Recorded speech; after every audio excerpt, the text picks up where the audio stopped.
Vamos começar a mesa 1. Então, infelizmente, a gente teve uma ausência, vai ter uma ausência.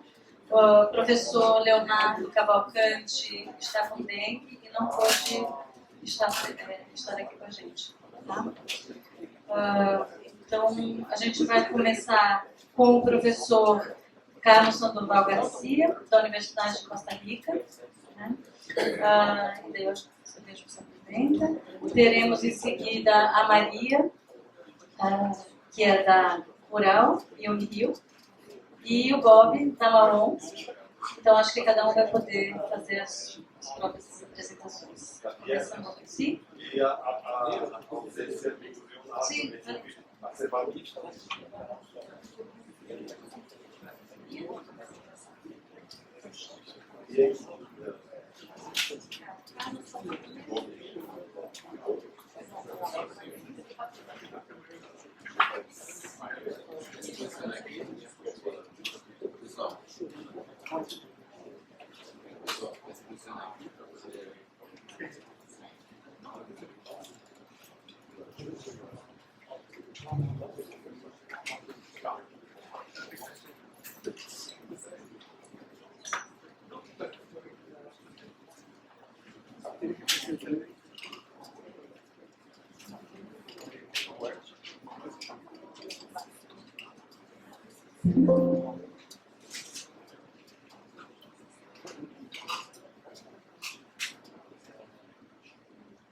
Muy buenas tardes.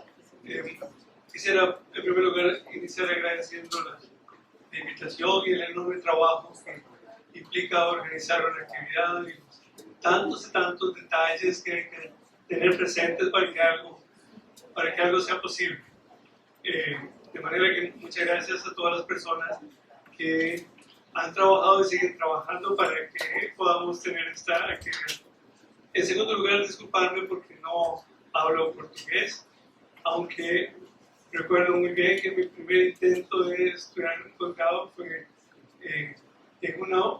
entonces en un instituto que había en San Bernardo do Campo hace como 40 años, que ahora creo que se llama la Universidad Metodista, en donde los muchachos de la época escuchábamos que había una relación entre una universidad y un movimiento social que era muy importante en Brasil. Claro que no había internet, entonces todo era muy lento y al final la idea no se concretó, pero era cuando yo estaba aprendiendo portugués, pero eso ha pasado 35 años y ya olvidé el 99,9% de lo poquito que aprendí. Bueno, dicha esa introducción, yo quisiera concentrar mi presentación alrededor de la idea de la importancia de una política progresista en migraciones. Y para ello he preparado algunos contenidos que espero no pasarme los 15 minutos. Y estos son, quisiera empezar con dos preguntas fundamentales, luego con algunos antecedentes, y quisiera concentrarme al final en algunos elementos de esa posible política progresista. Debo decir que buena parte del trabajo académico sobre migraciones es la crítica de las circunstancias actuales, el trabajo sobre cómo podría ser algo distinto es menos frecuente. Por eso quisiera poner el acento no tanto en la crítica al estado de las cosas, sino cómo podría ser algo distinto. Yo he venido trabajando en migraciones desde hace un buen tiempo. Estos son algunos de los libros que están en la web y traje unos poquitos de los dos últimos que si alguien quiere tenerlos en papel, ahí están disponibles de manera gratuita. Este es un documental que si alguien quiere ver sobre la experiencia migratoria de personas centroamericanas que quieren llegar a México y eventualmente a los Estados Unidos, está disponible en YouTube. Bueno, tal vez para focalizar la atención en estos 15 minutos, a mí me parece que hay dos preguntas que son fundamentales en la discusión actual sobre migración. Una es porque las migraciones han experimentado semejante politización. Hoy prácticamente cualquier elección habla de migración. Ayer hubo elecciones en Portugal, hace unos meses en los Países Bajos, y habrá elecciones en las que participará alrededor del 60% de la humanidad en los próximos meses. De manera que en casi todas las contiendas electorales el tema es la migración. Entonces yo quisiera en primer lugar tratar de decir algo de por qué esa politización y por qué las derechas radicales han convertido la migración en su tema predominante, no exclusivo, pero sí un tema dominante. Y la segunda pregunta sobre la cual quisiera reflexionar hoy es ¿qué elementos podrían contribuir a una política progresista de migraciones? Es decir, no solo la crítica como decía, al estado de las cosas, sino a imaginar algo distinto. Algunos antecedentes, muy rápido, que conocemos mucho, ¿verdad? Una primera cosa que creo que salió en la mañana es que la forma en que se construye la noción de migración y de migrante no se puede entender si no se toma en cuenta cómo se construyó el mundo moderno, que se construyó sobre jerarquías racializadas. Y la misma noción de Estado crea al sujeto migrante, es decir, la humanidad siempre se ha movido, pero es hasta entrado el siglo XIX que la movilidad, los estados crean las fronteras y crean el sujeto migrante. Y esa distinción entre la movilidad histórica y el migrante como sujeto político, sujeto del Estado o de los estados, es una distinción importante. Ya en el siglo XX, muy rápidamente, yo diría que hemos vivido en los últimos 40 años un largo ciclo neoconservador y neoliberal que no se ha movido mucho y que tiene algunas referencias fundamentales. Para decir tres, entre muchas posibles, ¿verdad? En América Latina y antes en Brasil, pero tal vez más consolidado el modelo neoliberal con Pinochet en Chile, y posteriormente dos fenómenos que aún me parece que guardan una continuidad, que es el ascenso de Margaret Thatcher y Ronald Reagan, con muy poco tiempo de distinción, que crean esta idea que hay una, digamos que crean la idea de que hay una amenaza social a la migración. Un último capítulo de esta saga, sin duda, es el referéndum en torno al Brexit en el Reino Unido y la salida de la Unión Europea y la elección de Trump, que mañana van a ser 8 días, se confirma que correrá nuevamente como candidato republicano y tendremos un nuevo episodio que en Centroamérica es muy sensible porque el resultado de esas elecciones tiene mucha repercusión. Y como decía, en este 2004 prácticamente el 60% de la humanidad participará en elecciones. En abril habrá elecciones en India, que tal vez no son un gran tema en América Latina, pero Moody es una figura estratégica, tal vez poco conocida de este lado del mundo, pero nos sorprenderíamos de las similitudes con los personajes que habitan esta parte del continente. En junio serán las elecciones en la Unión Europea, que no muestran los mejores escenarios, y en noviembre habrá elecciones en los Estados Unidos, entre muchas otras, en México y en muchos otros lugares, pero para decir que este año se juega mucho en términos electorales y buena parte de la política electoral gravita alrededor de migración.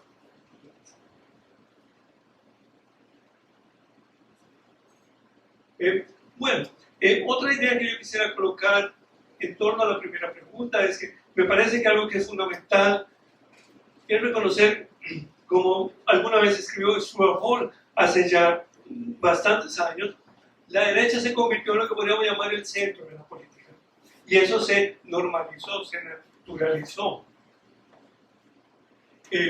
Y eso se explica por varias razones. Una, el debilitamiento del estado del bienestar. Otra, la narrativa sobre corrupción.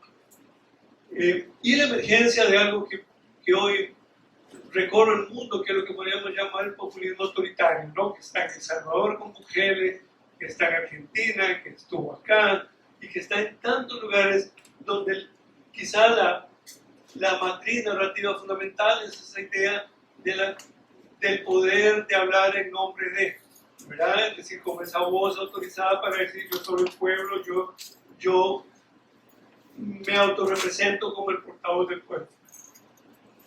Y lo que es paradójico es que la derecha radical capitaliza el descontento que ha generado el neoliberalismo, es decir, la derecha reditúa lo que ella misma ha creado. Es algo que pareciera contraintuitivo, que pareciera contradictorio, pero lamentablemente no. Y la resultante es que se ha naturalizado, se ha normalizado el odio. Hay, como diría Hannah Arendt, el enorme riesgo de una banalización del mal, es decir, que nos hemos habituado a esta descalificación constante de la cual se habla en las redes sociales y en muchos espacios. Ahora, en este contexto la migración juega un papel muy interesante. Si bien es cierto, la migración internacional total no es un número enormemente grande, es apenas el 3% o el 3,5% de la humanidad que puede ser considerado un migrante internacional. Y no necesariamente la gran mayoría de las personas migrantes van del primer mundo, sea la Unión Europea, sea los Estados Unidos, sea Canadá. ¿Verdad? Sí, hay discusiones sobre el subregistro y todo esto, ¿verdad? Pero en el mejor de los casos apenas la mitad va al primer mundo. Como dice un historiador que se llama Dipesh Chakrabarty, hay una enorme urgencia de provincializar Europa, ¿no? Y no pensar que el mundo gravita sobre Europa o sobre los Estados Unidos. Eso es importantísimo. Bueno, los que no somos historiadores o historiadoras, nos viene muy bien esa idea de provincializar Europa. ¿Cuáles son las narrativas y las políticas principales? Bueno, como se conoce muy bien en migración, ¿verdad? La externalización y la securitización son fundamentales. La gran paradoja de estos tiempos es que hoy no son mayoritarios fundamentalmente conflictos entre estados, sino que son estados que defienden sus fronteras frente a los migrantes. Es decir, la enorme inversión que se hace no es porque hay una amenaza de otro estado, lo cual en otra época sonaría muy familiar. Hoy la amenaza no son ejércitos de otros estados, es gente que no tiene recursos y que intenta cruzar una frontera. Y se ha vuelto tan difícil que yo vengo de América Central y por allí pasa gente que considera que es más factible venir a Brasil y subir por las Américas que llegar a Europa, que se ha cerrado, como se le llama, ver el Fortress Europe, que no deja entrar, o que es muy difícil entrar, o muy peligroso. Lo otro también que yo señalaría es que la xenofobia se acompaña o se traslapa con la homofobia, con las ideologías antifeministas que se han articulado muy bien en años recientes y con el rechazo a grupos considerados intelectuales. Es decir, hay una amalgama, una articulación de discursos que han sido muy, muy persuasivos.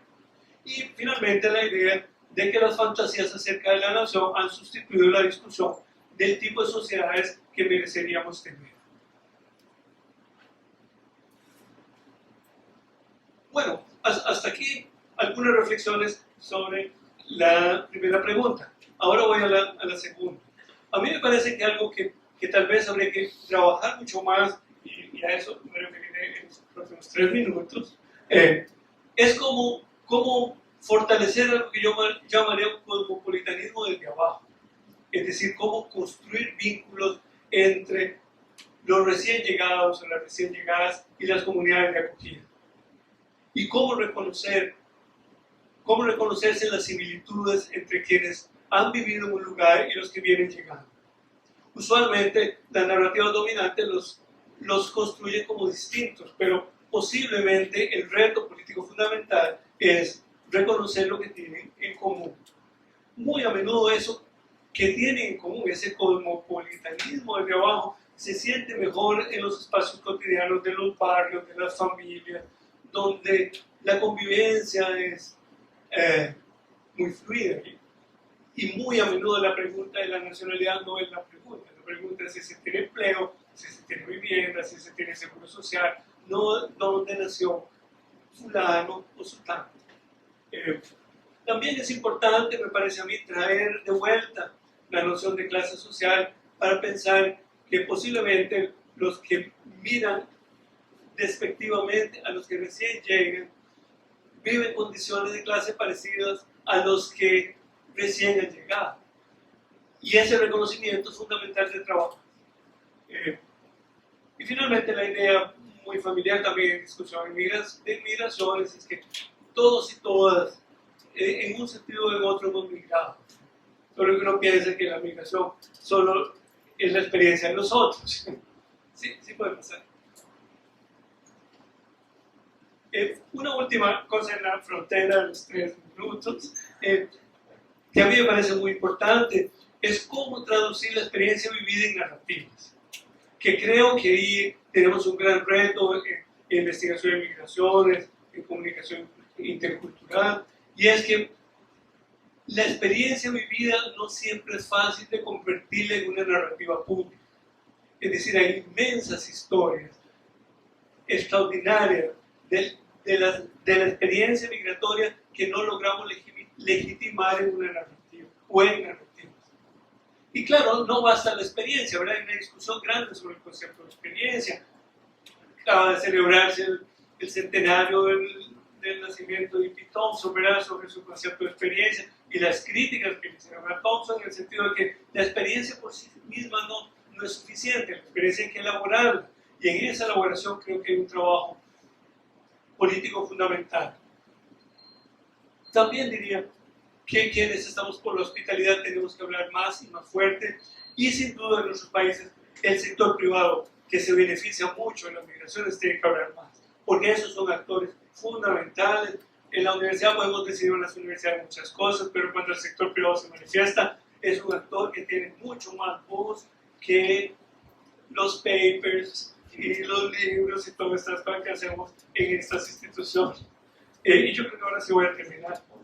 O sea, la última filmina es también sobre los retos organizativos. Creo que es muy importante, y a mí me alegró mucho escuchar que en las mesas hay actores de las universidades y de la ciudadanía, porque un trabajo fundamental también es el tejido organizativo de los colectivos migrantes. Y ojalá que pudiese construir una voz de sí o una voz propia, y porque es la única manera que nadie pretende hablar en nombre de, ¿verdad? Que es la apuesta populista de estos tiempos. Muy importante también la articulación con otros colectivos. Subrayaría también la importancia de la segunda generación. Por ejemplo, en Costa Rica, que tenemos una buena comunidad nicaragüense, la segunda generación está muy silenciada, es decir, nadie reivindica que el abuelo alguna vez llegó al país, ¿verdad? Y esa segunda generación podría tener una enorme fuerza. ¿Por qué no habla, por qué no reivindica su historia? Yo creo que es porque no tenemos esas narrativas compartidas en las cuales imaginarnos en nuestra interculturalidad. Y bueno, hay también retos en términos políticos, ¿verdad? Si se vota en las elecciones locales o no, que en América Latina es todavía muy poco discutido, ¿verdad? Discutimos más el derecho a la salud, el derecho a la educación, los derechos políticos vienen tarde en la mayoría de los países. Yo espero que no en todos, pero por lo menos los que yo conozco no es fácil introducir la discusión. Y hay experiencias extraordinarias sobre las cuales no voy a referirme en detalle, como son las ciudades santuario, con las ciudades solidarias, ¿verdad? Que surgieron irónicamente en el país más pequeño de Centroamérica, que es El Salvador. Los salvadoreños se refugiaban en iglesias en la década de los 80 y las autoridades de las iglesias decían: la policía no puede entrar porque las iglesias tienen un estatuto parecido a la de las sedes diplomáticas. De ahí nacieron las ciudades santuario que han crecido en Estados Unidos, en Canadá. Berlín tiene un municipio que se ha declarado ciudad solidaria, etcétera, etcétera. Eso que es hoy tan importante como manifestación de respuesta al discurso de la ultraderecha, surgió del país más chiquito y más difícil de Centroamérica, donde hoy hay un tipo horrible, que lamentablemente es figura pública, y no voy a repetir su nombre. Muchas gracias.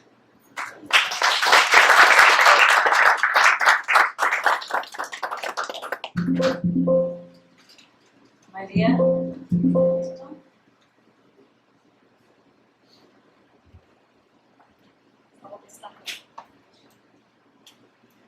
Agora, muito obrigada, Carlos. Agora a gente vai receber a Maria. Sim, sempre deu certo. Tranquilo. Bom, boa tarde a todos e todas. Estava resolvendo problemas técnicos lá em cima. Eu queria começar agradecendo, em primeiro lugar, ao professor Mohamed Haj e a Melanie Montinar, a professora Melanie Montinar, pela organização desse fórum, desse colóquio agora, bem foi destacado hoje de manhã, que é um espaço já tradicional de reflexão, de compartilhamento de experiências, de criação de redes, um espaço de solidariedade, um espaço também de resistência. Então, fico muito feliz de poder participar. Isso também sinto meu, no sentido de que acompanho, participei de organizações anteriores e quero agradecer também publicamente, né, a equipe. Esse evento é resultado de uma organização coletiva, com muito trabalho, com muito esforço de muitas pessoas. Não dá tempo para elencar todos os nomes, mas queria agradecer a todos e todas pelo excelente trabalho. A minha proposta hoje, né, fico feliz de compartilhar essa mesa com o professor Carlos e com o Paulo Montinar, né, porque eu estou tentando refletir, gostaria de sublinhar que se trata de uma pesquisa em andamento, né, uma pesquisa que eu estou começando, né, já escrevi, estou refletindo há um tempo, mas ela ainda está numa fase inicial. Minha ideia é pensar a governança das migrações, que é um processo que eu venho trabalhando na América do Sul e na América Latina, nessas duas escalas, e a ideia é ampliar a escala para pensar no Sul global. O Sul global é entendido como Sul geopolítico, né, no sentido de atualização de países do terceiro mundo, países em desenvolvimento, etc. Então, o objetivo dessa proposta de hoje é apresentar um pouco, né, o que seria esse projeto de governança, né, a ideia de governança, e particularmente a ideia de governança das migrações. Tá? E aí, discutir, né, minimamente quais seriam algumas das características-chave desse processo de governança das migrações nos países do Sul global, né, no século XXI, vou explicar depois o porquê desse recorte, e também pensar algumas das propostas alternativas, né, em relação a esse enfoque, a essa perspectiva, a partir de experiências na América Latina, na Ásia e na África. Tá? Já disse, se trata de uma pesquisa em andamento, né? Nessa parte inicial tenho trabalhado muito com análise documental, análise de dados, e a ideia é complementar esse trabalho com entrevistas a informantes chaves nessas três regiões, né? Para pensar e ter uma compreensão um pouco mais holística desse processo. Todos vocês, pode passar, por favor, Álvaro, obrigada. Todos vocês devem ter ouvido falar do termo governança, é um termo bastante conhecido, bastante utilizado pela mídia, né, bastante utilizado nas pesquisas acadêmicas, né, dentro e fora do campo das migrações. Ele é considerado aquilo que em ciências sociais se denomina um caso de sucesso, né, na medida em que acaba sendo, muitas vezes, também um significado vazio, mas é um conceito que serve para tudo, certo? E ele faz parte, né, de uma ideia vinculada a um projeto liberal histórico de colaboração, de cooperação contínua por parte de vários atores, unindo, né, setor público e setor privado. É um conceito que acaba tendo, ganha muita força no contexto do neoliberalismo, no contexto, portanto, de enfraquecimento do Estado e das suas funções, muito nessa linha de que o setor privado, a sociedade civil poderiam ajudar, né, a lidar com problemas, crises, questões complexas, tá? Isso no campo... Pode voltar atrás, por favor? Obrigada. Nem terminei. Isso no campo, obrigada. No campo das relações internacionais, inclusive, serviu para criar uma perspectiva específica, né? Tanto é que a gente fala de governança como uma perspectiva alternativa a muitas das teorias mais tradicionais das relações internacionais, liberalismo, realismo, etc. Então, uma forma de entender a sociedade e lidar, no caso das relações internacionais, particularmente com essa ideia de governança complexa. Como é que a gente lida, por exemplo, com fenômenos globais, desafios enormes para os quais os estados por si só não conseguem ter respostas. Mudanças climáticas, gestão dos recursos naturais, né? E, claramente, as migrações internacionais. E aí, quando a gente fala de governança, particularmente no caso das migrações, é importante pensar que estamos falando de um conceito bastante complexo, com múltiplas escalas. Existe uma governança local, uma governança nacional, regional, global, tá? Mas Mas, de forma geral, a gente está falando de uma arquitetura institucional, de um conjunto de regras, de normas, de atores que pensam e trabalham conjuntamente de forma cooperativa em prol das migrações, em prol da criação de respostas perante as migrações. Nesse contexto, convivem uma série de enfoques. Dá para pensar em perspectivas de segurança, dá para pensar em perspectivas que vinculam a migração com o desenvolvimento e dá para trabalhar também com uma agenda de direitos humanos. Tá? Essa é uma definição muito básica que eu trouxe da Organização Internacional das Migrações, que resume um pouco essa ideia de governança das migrações, e um exemplo evidente, né, do alcance desse processo é o recente Pacto, né, Global aí das Migrações, assinado em Marrakech em 2018, para a migração segura, entre aspas, ordenada, entre aspas, irregular. Eu já vou contestar um pouco disso, né? E esse conceito de governança e esse projeto de governança, na medida em que a gente está falando não somente de uma categoria analítica, mas também de um projeto normativo, né? Um projeto. Ele se desenvolve em várias fases. A gente pode falar de antecedentes do processo de governança, por exemplo, na configuração, né, de um regime internacional e de um conjunto de políticas que estabelecem o uso de passaportes internacionais, as primeiras organizações que lidam com refúgio e migração também. Depois a gente vai ter todo o processo de vinculação da migração com o desenvolvimento, até chegarmos a um processo mais recente que, digamos, inclui, né, a assinatura desses grandes pactos sobre refúgio e sobre migração no âmbito global, e que vai permitir essa agenda de governança das migrações, que é uma agenda que nasce no norte, né, ela seja, de fato, né, levada, promovida, implementada também nos países do sul global. Pode passar, Álvaro, por favor. E aí a gente vai ter várias perspectivas na hora de pensar e ler, né, essa ideia de governança, tanto como categoria analítica, mas também como projeto, como já disse, em termos normativos. Né? As visões mais otimistas vão falar dessa ideia, né, de que a governança nada mais é do que uma solução, um projeto de cooperação, né, que dialoga muito com agendas globais, como a Agenda 2030, Objetivos de Desenvolvimento Sustentável, né, essa ideia de você pensar a migração segura, ordenada e regular, sem muitas contestações, certo? Uma visão, portanto, otimista, que normaliza a migração, mas fala muito de oportunidades, de vantagens para todos, mas que esconde, né, todo o projeto que as visões mais críticas permitem, por exemplo, evidenciar. Né? O que essas visões mais críticas vão trazer para a gente? Bom, em primeiro lugar, se trata de um projeto eurocêntrico, um projeto que surge no Norte, um projeto que surge particularmente na União Europeia, no contexto europeu, e de lá elevado, né, pensado nas suas mínimas características e elevado para outras regiões. Né? Se trata de um consenso que visa resolver, né, os chamados problemas globais, as crises globais. Então, é problemático o enquadramento da migração dentro desse entendimento, né, a migração entendida como crise, como problema, a gente sabe o que isso, né, leva, o que isso gera, certo? Para muitos autores e autoras críticos do Norte e do Sul global, a governança nada mais é do que uma globalização do controle migratório, né? Então, uma extensão de um processo de securitização, de controle das migrações, certo? Se trata também de um enfoque apolítico, né? Um enfoque que nega as assimetrias de poder, que nega as hierarquias, que nega o fato de que quem impõe os principais interesses dentro dessa agenda são os países do Norte e as suas organizações, né? Mesmo que se trate de organizações globais, no fim das contas, acabam sendo financiadas por esses países. Portanto, respondem a essas agendas. Se trata também de um processo de disciplinamento da mobilidade humana, onde, né, se estabelecem hierarquias e processos de seletividade nas políticas migratórias.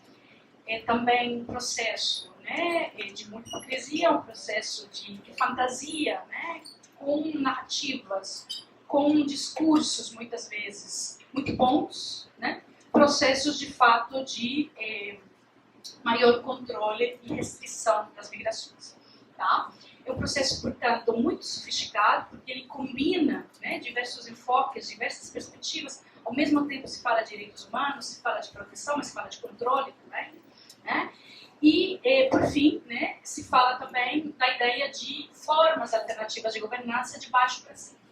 Né? Por um lado, a gente tem certamente essa macro-agenda global, que se expressa em várias escalas, regional, nacional e local, como já disse, mas teríamos, a partir desses enfoques críticos, outras formas de pensar a governança a partir de baixo, né? E visões e enfoques alternativos. Né? Não é a única forma de pensar sobre as migrações. Pode passar.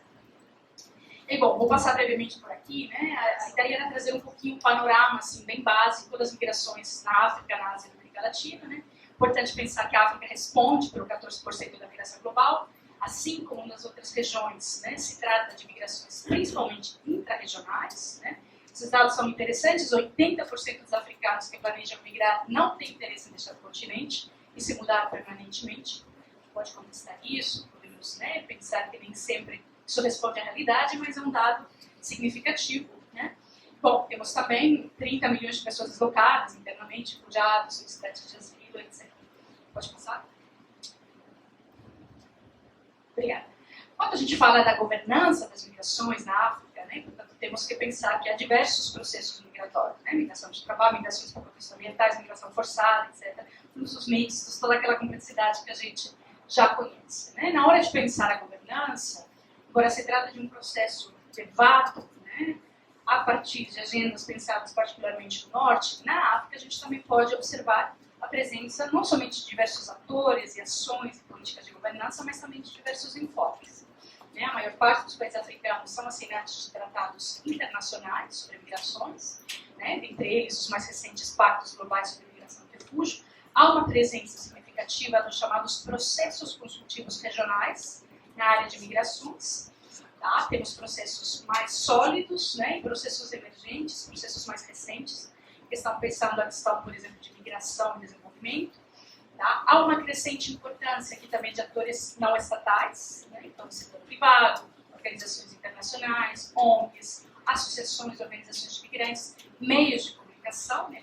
Estamos aqui num espaço que é pensado a partir de uma faculdade de comunicação. A comunicação faz total diferença, os meios de comunicação participam também desses processos de governança.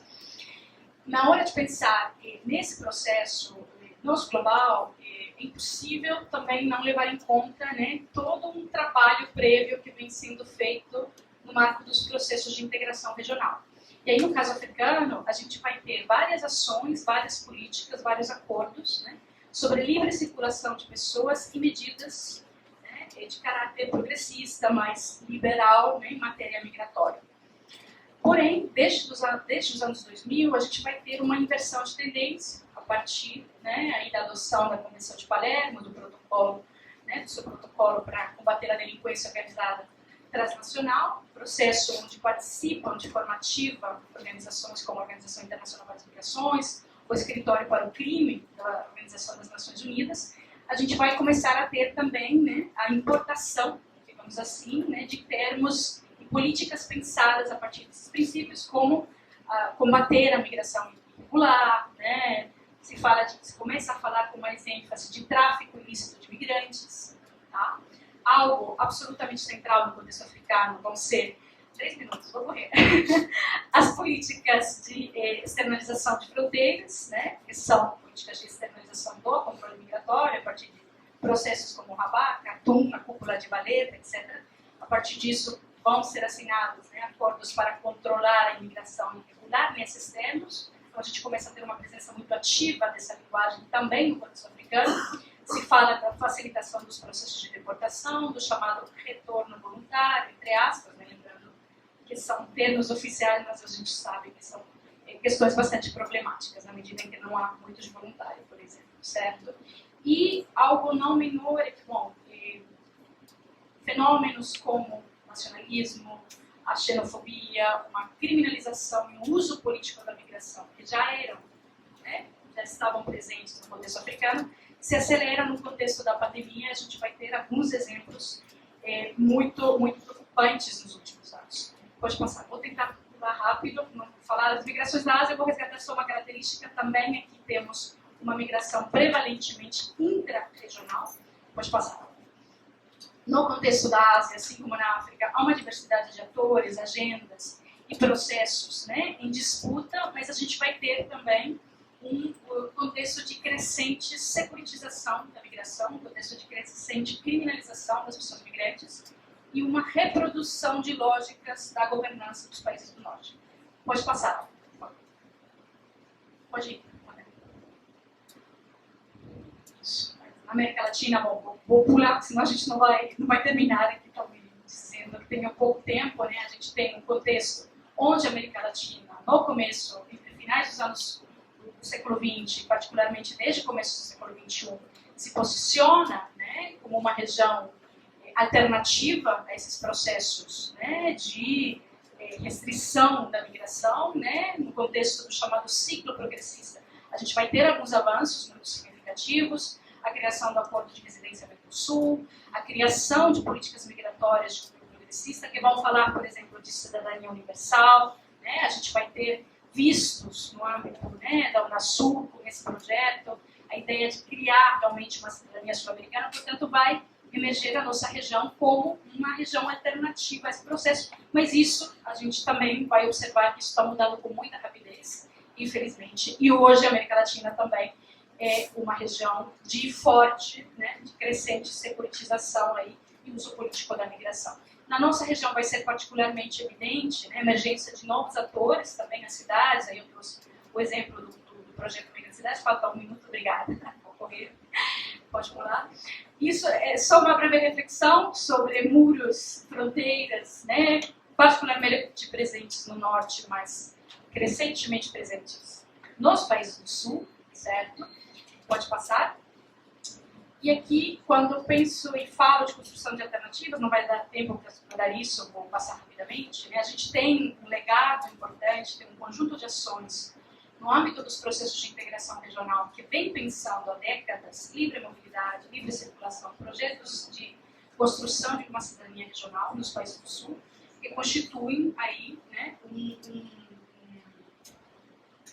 um recurso importante para pensar em visões, né, alternativas perante a migração. A sociedade civil, a academia, os governos locais, o associativismo e as lutas migrantes, tem várias amigas aqui das Guardas, né, que tiveram um projeto importantíssimo durante a pandemia, né, tem a Cor e outras pessoas que estão aqui presentes. Eu tenho colaborado muito com a regularização já, né, que é um processo muito, muito interessante, reivindicação de processos de regularização em contexto extremamente hostil, como foi a pandemia, né. Há também todo um conjunto de ações, né, que visam aí construir espaços, né, e projetos de solidariedade que promovam, né, visões sobre a livre mobilidade, cidadania local e regional. Pode passar. Obrigada. Isso é só uma breve reflexão, que eu quero fechar com isso, tá? Eu acho que é importante pensar a governança, é super importante pensar que a governança é um projeto e é um processo de disputa, né? Há vários enfoques, há várias formas de pensar a governança. E não se trata somente daquele projeto que vem do norte e imposto nos países do sul, né? A resistência à criação de visões alternativas, esses processos eles existem, mas isso não deve ser pensado por fora de uma agenda que de fato pense, coloque no centro as desigualdades. Esses são dados do último relatório da Oxfam, apresentado em Davos, né, que traz isso, a riqueza, ela não somente é masculina, principalmente, né, mas ela está concentrada geograficamente. Né, mais de 69% da riqueza está nos países do norte. Então, é muito importante, né, descentrar o conhecimento sobre as migrações do norte, pensar mais o sul, e não só o sul latino-americano aqui, né, mas pensar mais os outros suls, certo? É muito importante entender mais sobre esse processo de governança, dessa forma, mas como um processo de disputa e não como um processo acabado, onde simplesmente há uma importação e uma reprodução passiva, né? Se a gente nega a agência dos países do sul e das pessoas migrantes, dos outros atores que a gente está ligado à política, isso não pode acontecer, certamente, né? Esses processos de governança passam, né, por fatores exógenos, endógenos, certamente, certo? Mas é muito importante entender isso vinculado a uma agenda, né, que de fato pense as desigualdades, que de fato pense as assimetrias que caracterizam o nosso sistema de produção e consumo e as relações internacionais. Não dá para pensar em migração, governança, gestão, sem pensar de fato em justiça. Por isso eu fecho. Muito obrigada a todos e todas.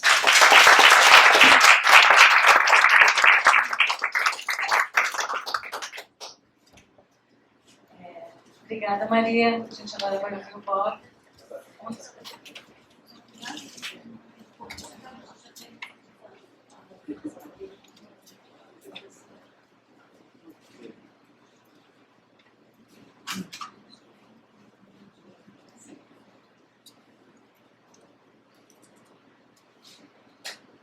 Boa tarde. Tá cansado? Boa tarde. Agora vai. Bom, eu queria agradecer toda a equipe da organização desse grande evento, que me dá essa oportunidade hoje de estar aqui com vocês. Eu sei como que é organizar evento, então todo mundo está de parabéns para conseguir realizar esse grande evento. Vamos lá, hoje eu estou aqui para apresentar para vocês a Marrom. A Marrom é uma palavra na minha idioma, mas que tem uma significação bem apropriada com a migração. Então podemos passar e pouco a pouco vocês vão poder entender melhor. Meu nome é Robert Montinati, nome para receber Pix, mas o verdadeiro nome é Bob. Então, pode me chamar de Bob, todo mundo. Eu tenho uma família, agora é franco, haitiano, brasileiro também, pode anotar, porque na hora dessa apresentação não foi, mas agora pode colocar também. A gente chegou no Brasil em 2010 e eu, desde no Haiti, eu sempre trabalhei no mundo humanitário, nas questões de mediação e de resolução de conflitos. E aqui no Brasil, para encaixar no mercado como profissional, eu me formei como produtor cultural, produtor musical, e eu sou um dos fundadores da Marrom também. A Marrom, a gente apoia, tem uma palavra muito importante a gente colocar, a gente apoia nas questões de integração de imigrantes e refugiados. É um pouco diferente porque aqui no Brasil o pessoal gosta de usar ajuda, mas é uma palavra que talvez que deixa imigrante frustrado na hora que precisa de ajuda de verdade, vai perceber, não é a palavra ajuda, a palavra pode se apoiar. Então a gente apoia os imigrantes. E a Marrom, como eu falei, tem um significativo bem específico que tem a ver com a Revolução do Haiti. E a Marrom é comemorado como luta dos escravos no Haiti. O Unesco tem um dia 23, que comemora lá no Haiti, no mundo inteiro. E essa junção de revolução, resistência, história e imigração, a Marrom responde bem, porque não é só eu que é do Haiti, ou esse irmão que é da África, do Congo, a Mana da América Latina, da Colômbia, de qualquer país. Somos Marrom, porque é mobilidade, é fuga, é resistência. Então, a Marrom foi escolhido esse nome para tentar definir a migração como resistência também, não é só viagem. O que fazemos? A Marrom, como eu sou do Haiti, a Marrom foi criada no pensamento de se funciona para mim, se resolve minhas dores, para resolver para todos os imigrantes também. Então, eu pessoalmente, a primeira coisa que eu deveria enfrentar no Brasil é as questões de renda, família, trabalho, documentação, tudo que o Brasil exige para fazer uma integração. Então, alguns números aqui são os números de 2022 e 2023.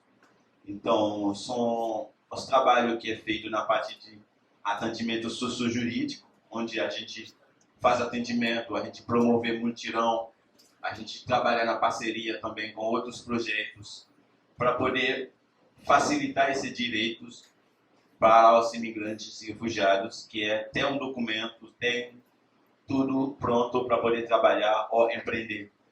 E as questões de renda, a gente oferece dois caminhos, ou você trabalhar carteira assinada, ou você empreender, que o Brasil também oferece essas oportunidades. Os dois precisam de um trabalho não é uma capacitação, mas é um trabalho de entender as realidades brasileiras, as questões de responsabilidade de um empreendedor, como o brasileiro gosta de uma coisa diferente de um haitiano no mercado.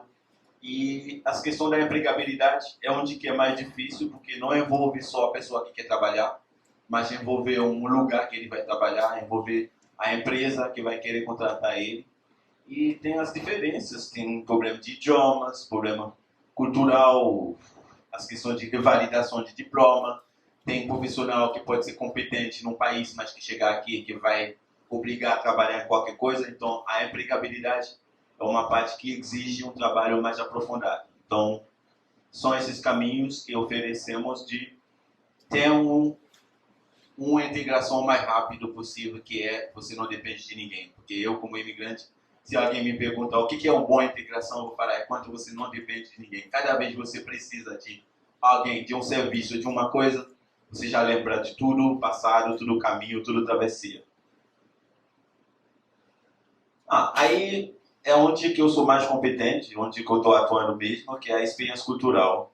As experiências culturais são atividade de geração de rendas também, porque a cultura poucas vezes é de graça. Então, cultura é o lugar que os imigrantes conseguiu vender os talentos, vender os produtos, e tem um lugar também eles conseguiram dar uma resposta, tipo, Venezuela tem um salgadinho que parece um salgado aqui, mas é famoso arepa. Então, é uma carta de visita pelos venezuelanos fazer amizade e dialogar com alguém que acredita, venezuelano, todo mundo está morrendo de fome. Haitianos têm música, e isso aí faz as pessoas também se sentir, olha, eu não estou aqui para receber ajuda, eu não estou aqui para pedir, mas também eu estou aqui para tocar minha música, para alguém dançar, para dar uma oficina de dança. E todas essas atividades são as atividades que faz o público ser protagonista, porque é importante até para voltar nas questões de autoestima de novo, porque os cenários, na maioria das vezes, na televisão, imigrantes sofrendo, imigrantes passando mal. Então, essas atividades têm o objetivo principal de promover essas questões de interculturalidade.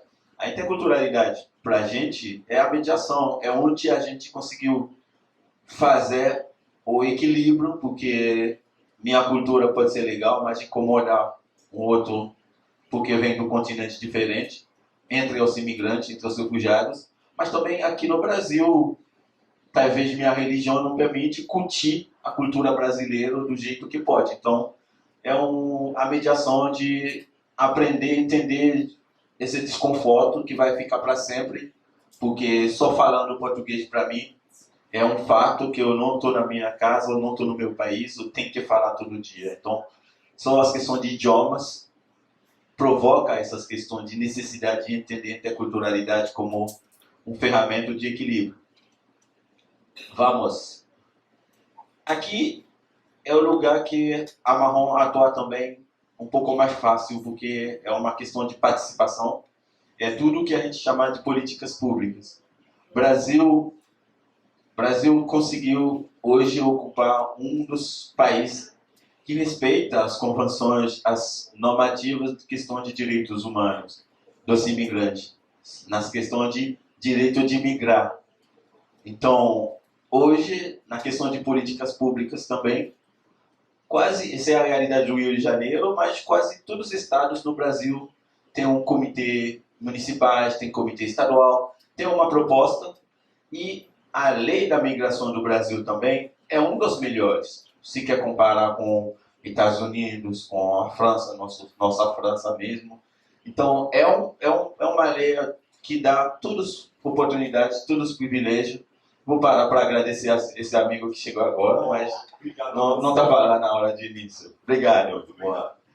Então, o Brasil dá essa oportunidade para imigrantes poder aproveitar esse direito. Por quê? Porque hoje, qualquer pessoa que chegar no Brasil hoje, você daqui a 1 hora, 2 horas, um dia máximo, vai ter um documento na mão que te dá direito de trabalhar, ou empreender, ou estudar. Mas isso não está suficiente. Esses comitês estão quase todos os estados. Compal é nosso comitê municipal, pelo município do Rio. CEIPAM é nosso comitê estadual. FUNACERA é o fórum que reúne quase 15 conselhos estadual, 15 comitês estadual de imigração, que fica debatendo, discutindo sobre as necessidades dos imigrantes. Os coletivos, hoje, questão de coletivos, as mulheres, a Catarina que está aqui, todo dia está aparecendo iniciativa de imigrante que quer ocupar espaço, quer participar. Então, Rio de Janeiro, a Marrom não é o único, e não é o melhor também. Tem muitos movimentos, muitas iniciativas de imigrante, para imigrante, projetos que pretendem atender esse público.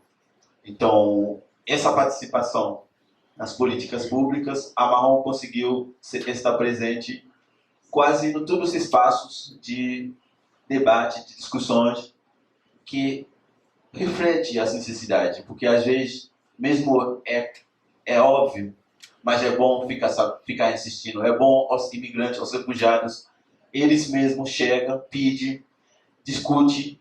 É espaço de conflitos também, aqui não tem paz nesses fóruns, nesses comitês, é muitas reclamações, muitos conflitos de interculturalidade mesmo, porque a gente tem uma cultura, a gente vem na nossa mala com essa cultura, tem um jeito de pensar esses direitos. Às vezes, os imigrantes acreditam que eles deveriam ter um atendimento melhor, os resultados deveriam chegar mais rápido. E hoje, estruturalmente, é super bonito. Mas quando se trata de serviço, de resultado, de atender, não é tão lindo igual essa apresentação. Então, nosso trabalho, a participação desses imigrantes não é chegar para parabenizar, para agradecer, é contrário. Bob chegou agora, todo mundo começa, a Catarina vai falar, o que ela vai falar?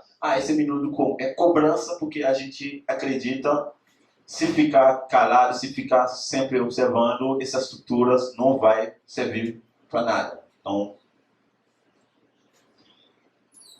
aqui é a parte que tem a ver com as políticas públicas, mas é o que a gente chama de participação social dentro da Marrom.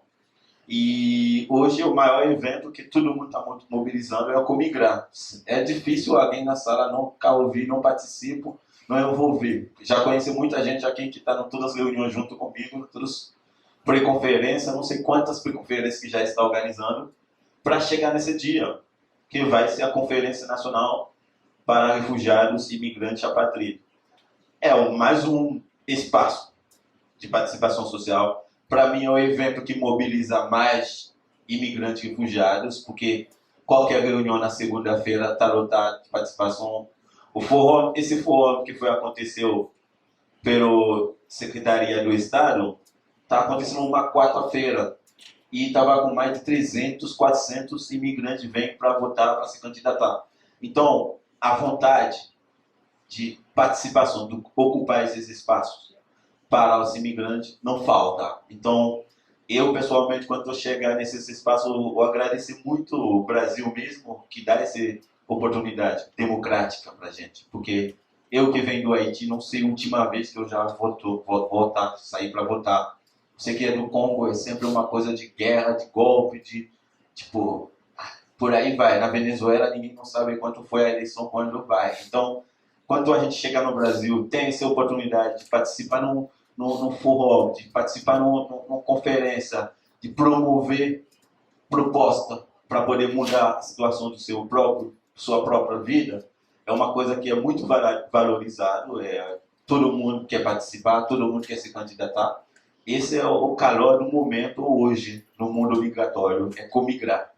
Então, o Comigrar vai acontecer em junho, mas tem as pré-conferências que estão olhando aqui. Ainda falta a conferência de saúde. Na conferência estadual tivemos a participação de pessoal aqui da universidade mesmo, que estava no meu GT. Falta 2 minutos para acabar, então vamos apurar rápido. Mais um. Aqui é onde a gente começar a aproximar novo projeto, para começar a aproximar as consequências, os resultados.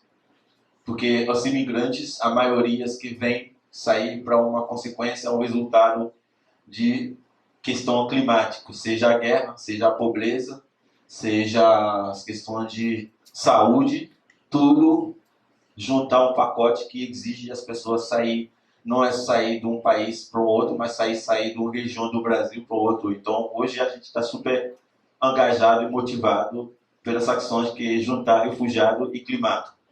Vamos. Aqui são os desafios, que são as realidades que os imigrantes chegam encontrar, já existe aqui. A questão de extrema vulnerabilidade. Olhando na rua em São Paulo ou no Rio de Janeiro, você já vê como quantidade de pessoas que está precisando de ajuda, assistência social, assistência nas questões da saúde, questão da educação. Essas são as dificuldades que a Marrom está passando, como todas as instituições no nível da Marrom está passando também, de imigrantes que estão com problema psicológico, um imigrante que não conseguiu manter a parte mental bem. Não tem um serviço para ele. Não tem um atendimento que vai resolver isso aí. As questões de imigrante ficou desempregado muito tempo, não conseguiu pagar as contas. Não tem um projeto que ajuda quem não conseguiu pagar as contas. Então, tem algumas situações específicas hoje que está acumulando todo dia, nenhuma instituição não conseguiu atender e cada dia é um caso que está muito preocupante. Nosso caso também é as questões de captação de recursos. Como captar recurso? Como captar? É um jogo muito brasileiro também. Então, a Marrom, que não é 100% brasileiro mesmo, é uma associação brasileira, mas os pensamentos são pensamentos de imigrantes, de pessoas de fora. É super difícil para a gente, dentro da Marrom, captar recursos. E a última parte, que eu tenho que usar meus 2 minutos para falar, é racismo estrutural, que eu vi pouco a pouco, eu posso falar, é mais racismo institucional. Porque Brasil, diferente da República Democrática do Congo, diferente do Haiti, é um país que tem muitos negros, mas também que tem outros tipos de cores de cidadão que vê as convivências diferentes. Então, para mim, no início, é difícil de entender isso, porque eu estava como todos, mas quando começar a subir, eu sou líder de uma organização, eu represento um projeto, eu tenho que lutar, tenho que brigar para captar recursos, tenho que dividir, tem competidor. A partir daí a gente começa a descobrir esse racismo institucional, ele vai além de estrutural para institucional, porque dá para perceber uma chamada de um edital, chamada é só para produtor brasileiro, um exemplo de chamada de edital cultural, só para produtor brasileiro. Então, eu como um produtor haitiano, ou ela que é um produtor colombiano, um produtor congolês, já está excluído. E esse é um dos vários casos. Às vezes você candidatar para um edital, você não ganhar o edital e depois 2 meses receber uma ligação de uma empresa de limpeza, de faxina, que fala, olha, ganhamos esse edital, mas é você que está fazendo o que a gente precisa fazer. Será que você pode me ajudar? Responde, poderia, mas como você ganha? Na verdade, e essas palavras tem que anotar no Brasil, na verdade.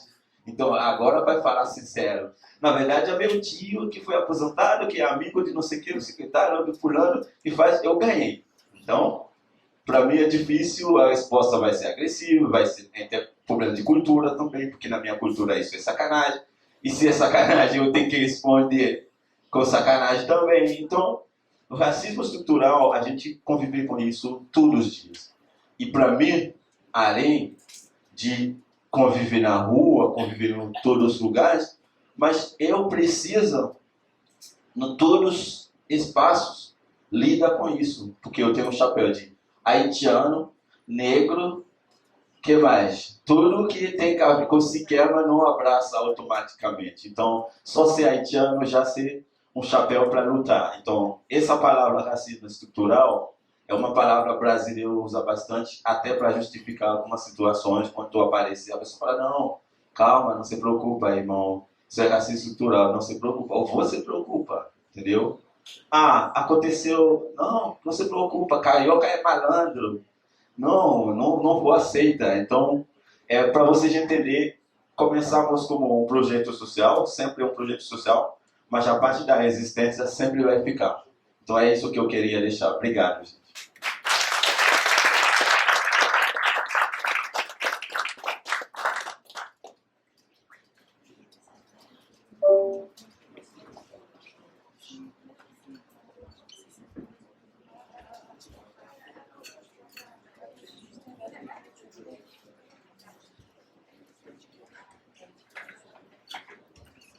Então a gente vai ter tempo para perguntas. Eu tenho algumas coisas anotadas, mas vocês têm prioridade. Então, se alguém tiver... Alguém pergunta para a mesa?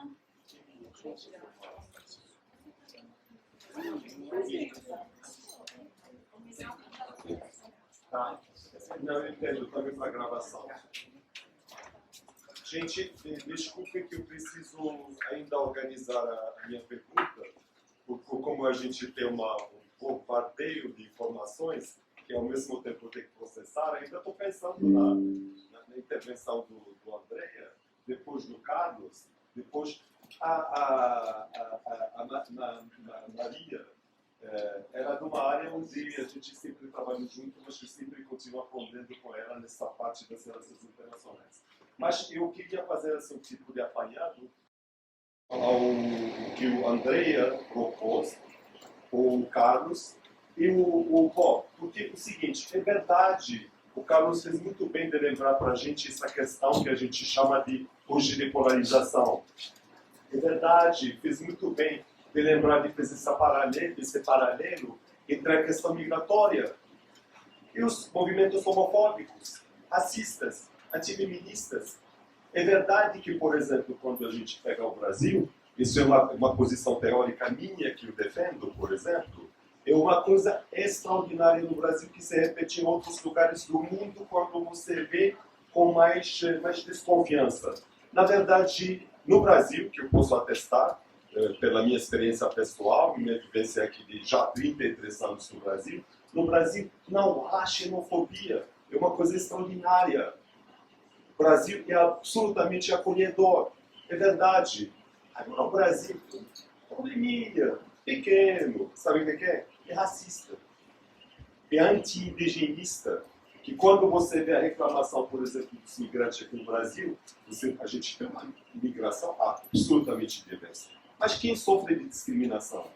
Aqueles que são negros, porque aqui no Brasil, que inclusive meus amigos haitianos passaram por isso durante aquela crise de Ebola, que a grande dificuldade dos haitianos era de explicar que não eram africanos. Veja, a África, a gente sabe que Ebola não era África, não, uma região que não representa nem 0,5% do conjunto do continente, entende?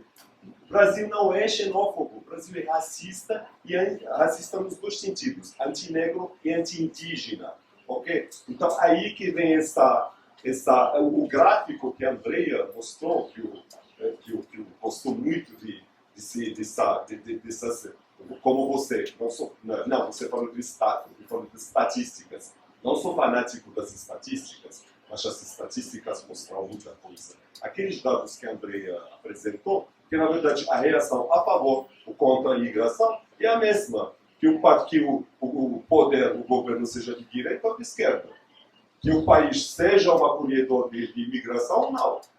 Entende? Claro, tem a exceção dos países do leste que acabaram de entrar, mas mesmo a Hungria, quem quer ir para a Hungria? Fala sério. Mas tem a Hungria que é o porta-voz do mundo contra a imigração. Esse mundo que eu estou falando que hoje é dividido em dois. Aborto, homofobia, são coisas. Imigração é a mesma coisa. Ou você é a favor ou você é contra. Depois você procura os argumentos. Ok?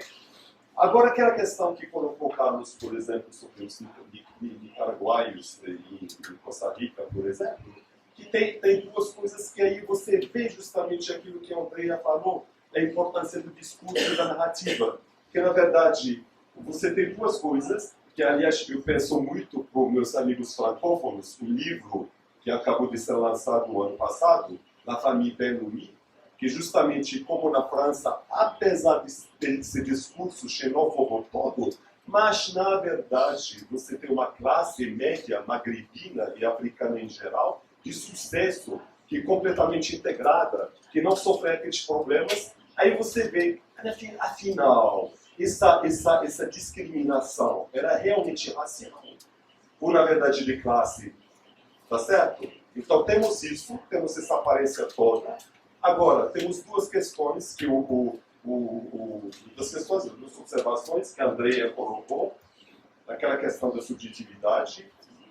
Eu acho que também dá para tratar assim, teoricamente, desculpe meu reflexo professoral, mas na verdade, se vocês pegarem um autor como é Anthony Giddens, por exemplo, ele tem um trabalho muito bom sobre a relação entre o subjetivo e o institucional.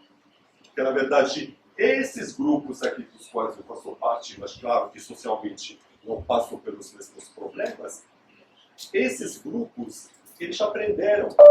Isso que o Bob estava falando, por exemplo, eu posso evidentemente colocar nas falas da Arendt, como o Carlos fez muito bem, que na verdade o princípio, ou a questão do Immanuel Kant também, na verdade, o que é a cidadania? A cidadania começa com a reivindicação da cidadania.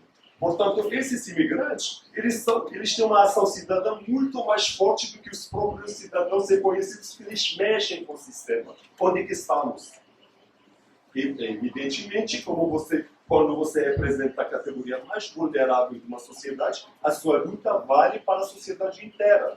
Tá certo? Quando vocês do Armes defendem as mulheres imigrantes, vocês estão fazendo um trabalho extraordinário para as mulheres todas.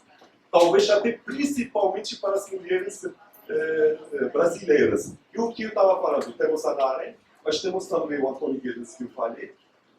Essa relação entre o subjetivo e o institucional que eu acho muito interessante. O meu aluno, que eu agradeci lá no início, o João Paulo Rossini, que está alocado atualmente, a gente fez um trabalho de pesquisa sobre a imigração que passa pela Cruz Vermelha de Granada, na Espanha. Eu tinha essa intuição que a gente conferiu, principalmente os marroquinos. Imaginem, gente, como os menores marroquinos, os menores, viajam, vão para a Europa, sabendo de tudo que eles têm direito. Inclusive, o João Paulo Rossini ele me contou situações na Cruz Vermelha, coisas extraordinárias. Marroquinos que chegam da classe média sabendo dos seus direitos e exigem. Não pedem, exigem. Esses meninos, esses menores que viajam, que migram, entre aspas, clandestinamente, eles têm um truque. Eles vão e voltam, vão e voltam. Quando se aproximam dos 18 anos, não saem mais. E sabem que, ou seja, isso que o Antônio Guedes chama de expertise.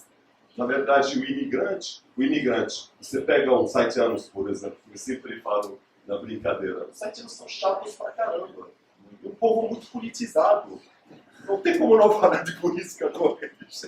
Se junta 2, 3 haitianos, é um problema, gente. Vou reivindicar direitos, cidadanias, em casa um já está bom.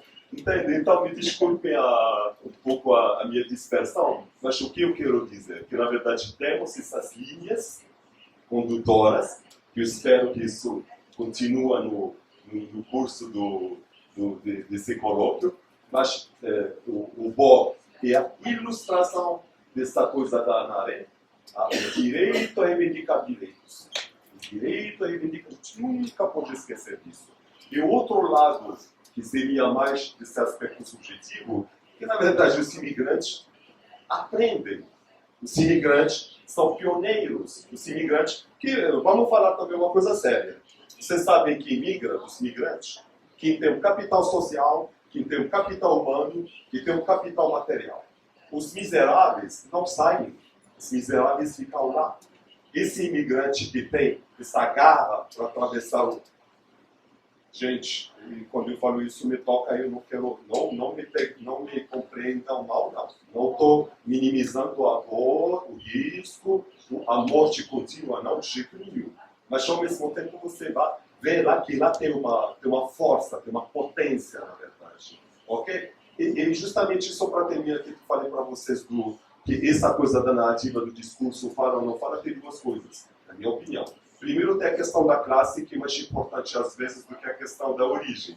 Então, quando o cara, aqui por exemplo, temos ao mesmo tempo, quando se trata dos bolivianos, todo mundo conhece os bolivianos que trabalham nas oficinas. A gente esquece que desde os anos 50 a gente tem uma imigração boliviana de profissões liberais que são médicos, que são advogados, que são... Mas aí a gente esquece. Então, na verdade, ou você tem um discurso reivindicativo, ou como esse livro que eu falei para vocês, da família Eluni, que justamente o integrado a gente não vê. A questão é essa, não que há uma abdicação da reivindicação. O integrado está integrado. Então, na verdade, a questão se torna mais sensível, mais vulnerável, e nós, como sociedade civil, como universidade, temos essa obrigação, que eu falei desde o início, A universidade pertence à sociedade, não ao Estado, não ao governo, à sociedade e um olhar crítico da sociedade sobre a sociedade. Portanto, você tem um lugar onde a imigração, ou talvez outras situações, com comunidade gay, mulheres, domésticas, sei lá, qualquer outra categoria, e é aqui que tem que fincar a raiz e poder falar justamente, subjetivamente, para o institucional. Então, não tenho pergunta. Eu não acho agradecer porque pergunta, na verdade. Obrigado. Alguém com pergunta? Assim, uma pergunta mais curta do que... Você consegue falar no microfone? Sim, consigo. Por causa da tradução e da gravação. Sim, claro. Oi, boa tarde, gente. Sou o Bruno, sou professor pesquisador no México e eu gostaria de perguntar para a Maria e para o Bob. Maria, você falou aí sobre as várias maneiras de se ver governança, de se estudar, de se perceber, inclusive em mecanismos de governança desde abaixo, não? De abaixo hacia arriba. E no México, como você bem sabe, existem atores não estatais e não legítimos que definem rotas migratórias, por exemplo, que definem os meios de transporte que são tomados, por exemplo, e, portanto, definem padrões migratórios. Não? Eu me refiro a agentes do narcotráfico, que estão disputando praças, território, e passaram a subordinar os próprios coiotes. Ou seja, os coiotes pagam o que no México, eu não sei como traduzir isso em português, pagam direito de piso. Pagam direito, ou seja, o coiote que não estiver subordinado a um cartel, no narcotráfico, ele tem que pagar uma cota para acusar o território desse cartel. Né? E a gente começou a falar em governança criminal. Gostaria de saber a sua opinião, né? Porque é uma governança cujas instituições, se é que a gente pode falar disso, não estão legitimadas. E para o Bob, massa de conhecer, por fim, eu queria te perguntar o seguinte: você fala, no último slide, você falava nos desafios da Marrom, né? E apareceu o racismo estrutural e as violências estruturais, que a gente pode também ampliar a desemprego, insegurança, etc. E que dificultam, todas essas violências dificultam a integração. Né? E eu queria saber como a Marrom tem lidado com o fato de que boa parte, eu não sei dizer qual a porcentagem, mas boa parte de haitianos, caribenhos, africanos e asiáticos que vêm ao Brasil tem o Brasil como plano B, um plano B. O Brasil é plano B. Quais são as possibilidades de integração? Será que a gente pode falar em integração dos mesmos termos que a gente fala para a França, para a Alemanha e para os Estados Unidos, para um país plano B, que muitas vezes é usado como trampolim para um pays blanc? Muito obrigado. Ótima noite. Pergunta? Eu não sei se vocês querem, a gente faz mais um. Eu tenho duas perguntas.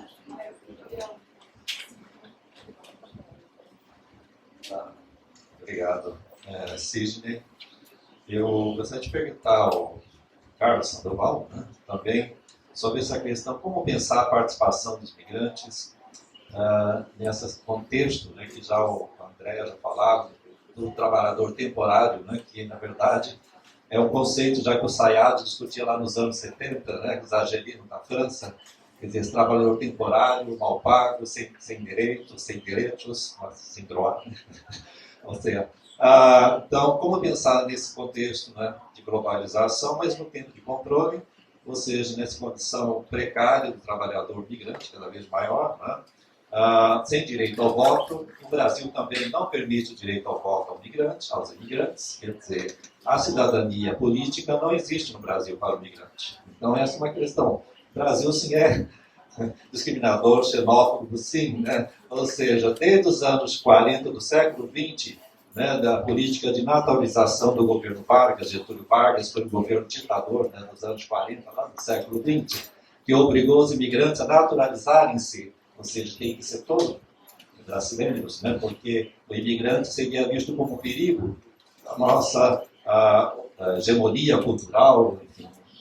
Essa é uma questão lá do século passado.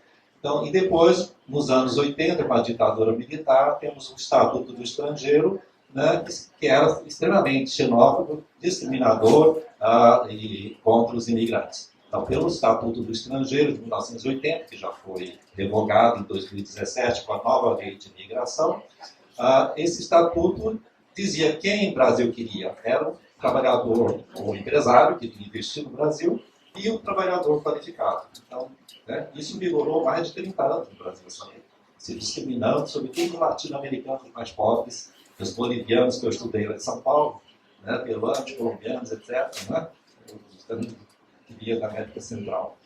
Então, queria pensar que você falasse um pouco sobre isso, né? E Maria, também essa governança, né? O Lélio Mármora já falava, né, um tempo atrás, também há mais de 10 anos, né? E essa governança não se dá sem a participação dos migrantes. Então, para falar um pouco mais dessa outra governança. Sofia, eu acho que talvez seja melhor eles responderem e depois pode ser.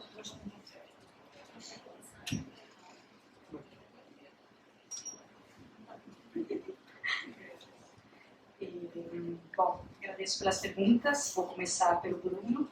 Muito interessante a tua pergunta, Bruno. De fato, quando a gente fala de atores não estatais que participam dos processos de governança, o crime organizado faz parte. É um ator legítimo, é um ator do qual se conhece pouco, né?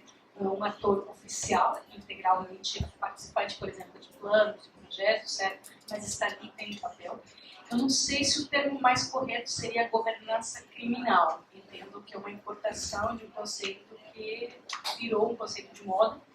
Talvez daria para falar mais do papel do crime organizado na governança. A governança pressupõe cooperação com vários atores, né? Então, oficial. Né? Quando a gente fala de crime organizado, tem muita coisa não oficial. Quer dizer que não rola, de fato existe, mas teria que ser mais estudado. Mas, de fato, um ator que participa ativamente, embora não seja reconhecido claramente como ator legítimo.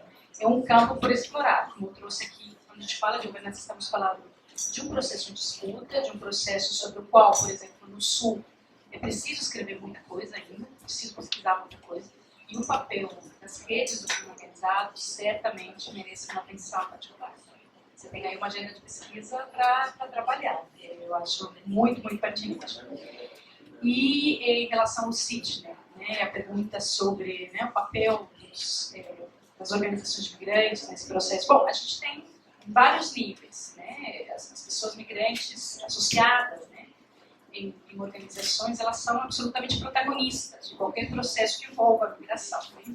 São parte disso. E também de qualquer processo de gestão ou governabilidade. O Lélio Mármora, por exemplo, ele trabalha muito com governabilidade, mais do que governança. Governança é um conceito que vem depois. Né? E não significa governo, né? Embora vise criar uma gestão governamental, mas com a participação de outros atores. Então, um pouco mais complexo, um pouco mais cooperação e tal, mas assim, e participação múltipla, né, em vários níveis de outros atores. O que a gente tem é uma participação central das pessoas migrantes nesse processo, tanto nos processos oficiais de governança, aqueles criados a partir de cima, pelas organizações internacionais, pelos estados, né. A gente tem um movimento ativo, por exemplo, em processos como Migracidades, né, que eu falei, o processo que a gente tem aqui no Brasil, de cidades que participam da migração, criam planos. As organizações de migrantes estão ali, né, participam ativamente em iniciativas promovidas pela OIM, UNUR, etc. E a gente tem essas organizações também no papel de, né, resistência e crítica a partir de baixo, criando outras formas de entender e responder perante as migrações. A gente tem uma série de processos de luta migrante fundamentais. Eu citei apenas um aqui durante a pandemia, esse processo de regularização já, mas temos inumeráveis exemplos, né, de marchas, de reivindicação por documentos, de criação, as políticas migratórias que você citou no Brasil, né, de cunho mais progressista, são resultado também da luta migrante. tanto dos imigrantes brasileiros, né, quanto das organizações de imigrantes e refugiados aqui. Então, certamente, eles são atores centrais, como eu coloquei ali, mas dos quais, assim como em relação a outros atores, precisamos pesquisar e entender muito mais. Obrigada.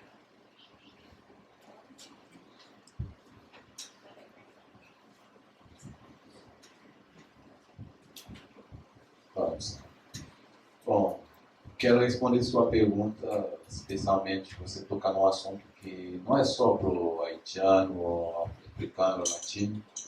A gente pode falar mais de 90% dos imigrantes que chegam no Brasil, a maioria, esses números vêm pelo engano. Então, não é isso que eles queriam. Tipo, seja engano pelo quem organiza a viagem, engano pela informação que eles teve sobre o Brasil, país do Ronaldinho, país do Ronaldo, então, país do samba, do novela. Então, essas pessoas chegam aqui, não é só como um plano B, mas se considera como estar no trânsito, está em trânsito. E isso é o mais difícil, lidar com uma pessoa que chega no país, que não aceita ele chegar. E não tem nenhuma condição para ele entender, do jeito nenhum, tem que aceitar 2 salários mínimos que você vai receber. Graças a Deus você sabe dirigir um carro, você é motorista. Então, esse 2 salários mínimos é menos de $500. Tem que entender, você não vai ser diáspora. Diáspora que significa manda dólar, manda iPhone, manda computador, tênis Nike, roupas caras, manda presente para a família. Esquece. E a partir daí, não é só um plano B. É um pensamento de trânsito. E hoje, essa situação que você está falando do México, esses caminhos, exigem esses imigrantes também, mesmo eu, depois de 1 ano, 2 anos. Até os venezuelanos que são mais novos, que podemos falar a migração mais nova nesses momentos, os venezuelanos que chegam de avião militar, aí nacional do Brasil, tudo é Deus, é tudo. Na hora de chegar, eles entendem, vai morar nas favelas do Rio, vai morar nas favelas de Brasília, vai morar nas favelas de alguns estados do Rio, que é mais precário do que Venezuela. Todo mundo pedir volta, ou já voltou. Então, para a gente, na hora de fazer o projeto, às vezes a gente usa, de novo, peguei minha história de vida para eles também. Eu, quando eu cheguei aqui, eu estava em trânsito também. Estava com plano B. E hoje eu estou com mais de 15 anos. Então, talvez você ache que você é um plano B, mas o plano B está um plano A, é só você que não aceita. E às vezes, esse plano B pode servir quando você vai chegar no destino final. Isso é o caso dos haitianos hoje que está chegando nos Estados Unidos. Ele chega para competir com haitianos que saíram do Haiti com permanência familiar, fez universidade. Você chegar primeira vez no país estrangeiro, mas não, eu já sabia o que é um CPF, já sabia lidar com a Receita Federal, já estava no Chile, já sabia o que é resolver meus documentos sozinho. E isso faz uma grande diferença até quando chegar no ponto final. Então, a gente sempre insistir na eles e falar, olha, já entendeu, não é ideal, mas aproveita para aquela experiência, conhecimento, porque vai chegar num outro lugar, vai servir de qualquer jeito. Então, é isso, mas ninguém não está satisfeito aqui, entendeu? É difícil porque a realidade econômica, algumas realidades que eles precisam encarar dia a dia, não é o que foi o projeto de vida. Sí, quisiera referirme a la pregunta de Sidney. Bueno, a mí me parece que por una parte la participación política de personas migrantes y de colectivos migrantes es difícil. Por otra, puede decirse que hay tanta interdependencia, por ejemplo, en términos económicos, que hay oportunidades de política que a veces están y no son leídas como política. Por ejemplo, en la agricultura de exportación, por la cual, por ejemplo, países como Costa Rica son conocidos por el café, el banano, el melón. Todas esas frutas, si pasa 1 o 2 días y no se colectan, se amalogran. Es decir, que los migrantes tienen la posibilidad de cerrar la llave. Ahora, el problema de visualizar eso como una oportunidad política es que pasa por un trabajo de organización y un trabajo de formación política. Eso no se hace mucho. No se hace mucho porque la organización sindical pasa por muy malos momentos. Pero tal vez lo que es muy interesante es el reconocer la enorme interdependencia que hay entre las sociedades de llegada y los colectivos migrantes. También pasa en la construcción. En Costa Rica pasa algo que es paradójico y que puede ocurrir o ocurre en otras sociedades, es que también esos migrantes que usualmente se asocian con la inseguridad trabajan especialmente en seguridad privada.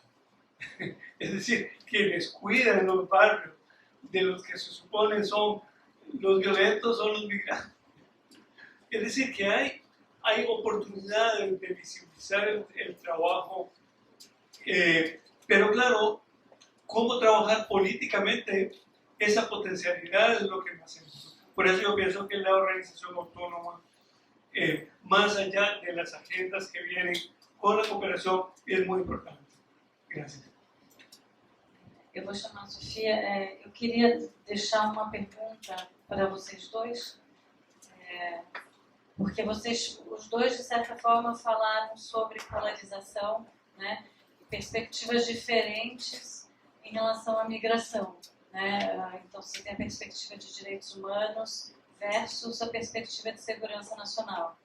E como isso vai para a agenda da esquerda e da direita, né? Como isso conversa com agendas diferentes, com olhares diferentes, e como é que a gente, então, consegue conversar ao invés de permanecer nessa polarização, porque no final das contas a gente, aqui no Brasil, também sucede isso, né?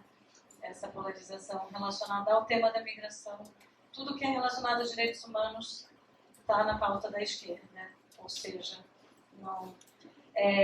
E uma coisa que me chama a atenção quando o Bob fala da integração, que ao contrário de muitos países, aqui no Brasil, a segunda geração é uma geração, não há uma questão para a segunda geração, né?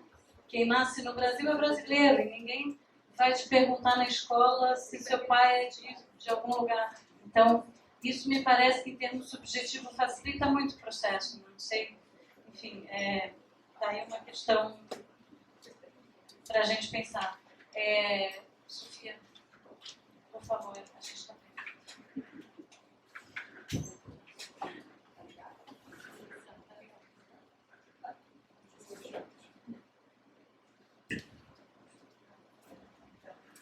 Oi, gente.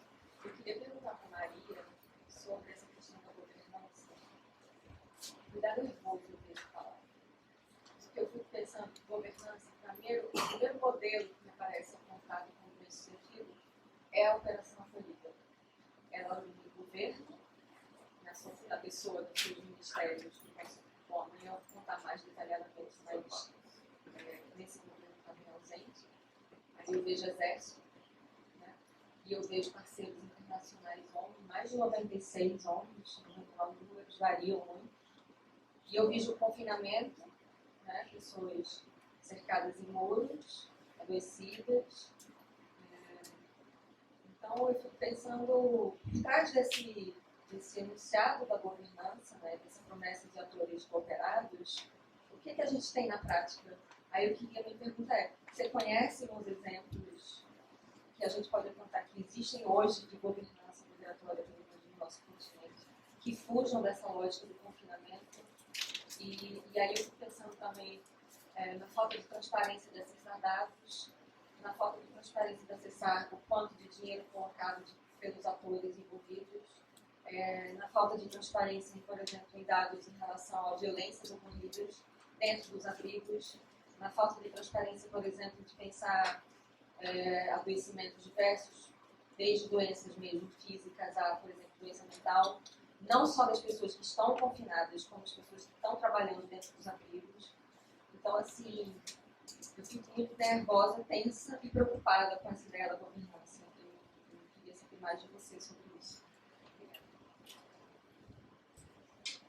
Vamos antes ouvir a pergunta.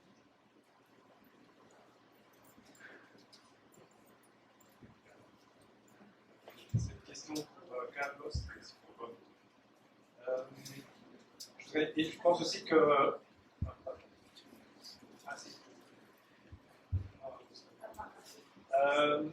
et peut-être aussi l'intervention de moi tout à l'heure. Est-ce qu'il est si évident que ça que quand on est raciste, on est aussi homophobe, on est aussi contre le droit des femmes, etc.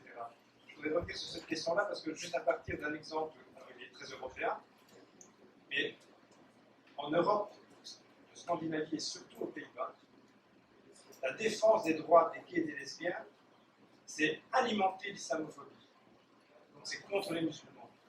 Donc moi je voudrais juste savoir si par rapport à un contexte qui est celui sud-américain, si cette question est aussi évidente pour la construction d'ailleurs des luttes et des convergences de lutte entre lutter pour le droit des migrants, lutter contre le racisme, c'est aussi lutter pour le droit des LGBTQI, pour le féminisme, etc. Pour moi, ce n'est pas si évident et je vois plutôt en Europe une utilisation du droit, en particulier des gays et des lesbiennes, surtout pas des cuirs et tout ça, contre l'islam et contre les musulmans. Ça, c'est la première question. Et la deuxième question, c'est sur la gouvernance aussi, c'est un peu la même idée, c'est est-ce que la gouvernance n'est pas une invention pour dépolitiser les questions de la migration? C'est-à-dire que ça devient du management, ça permet de faire rentrer les acteurs privés, il y en a, je l'ai pas dit tout à l'heure, mais il y en a toujours plus des acteurs privés. Et la différence entre un acteur privé et un acteur public, et je prends juste un exemple sur celui de la police, quand on est attaqué de manière non justifiée par rapport à la police, on peut avoir un recours face à l'action de l'État. Quand c'est un acteur privé, on ne sait rien faire. Et donc la gouvernance, c'est vraiment faire rentrer des acteurs privés pour dépolitiser, je pense, l'action. Mais c'est une question ouverte.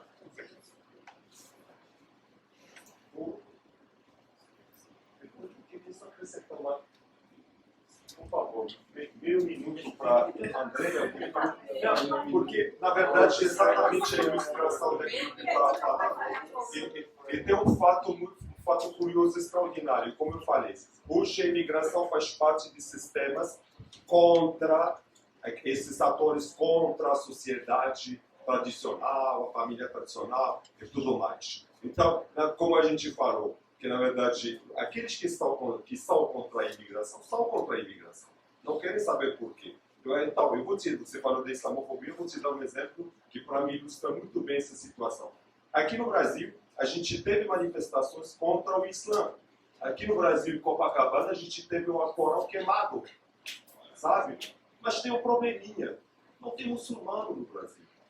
Então, na verdade, é a mesma pauta da extrema-direita internacional. Temos uma extrema-direita internacional, tem que compreender isso. Essa extrema-direita internacional tem uma pauta, essa pauta inclui todas as minorias vulneráveis e quer ganhar, como a gente fala aqui no Brasil, pelo grito. Porque, na verdade, ao mesmo tempo, pelo menos, Bruno, a minha visão um pouco mais otimista, ao mesmo tempo, temos dinâmicas subterrâneas. E uma coisa que eu faço questão de falar, na Europa, na França e muito mais aqui no Brasil, temos uma sociedade civil, não é bom, mobilizada. Temos gente que, mas também mobilizada por quê? Porque é a maneira de barrar a extrema-direita. Porque quando você é contra a extrema-direita hoje, você adota essas bandeiras. Não falou mais hoje. Não, pelo amor de Deus.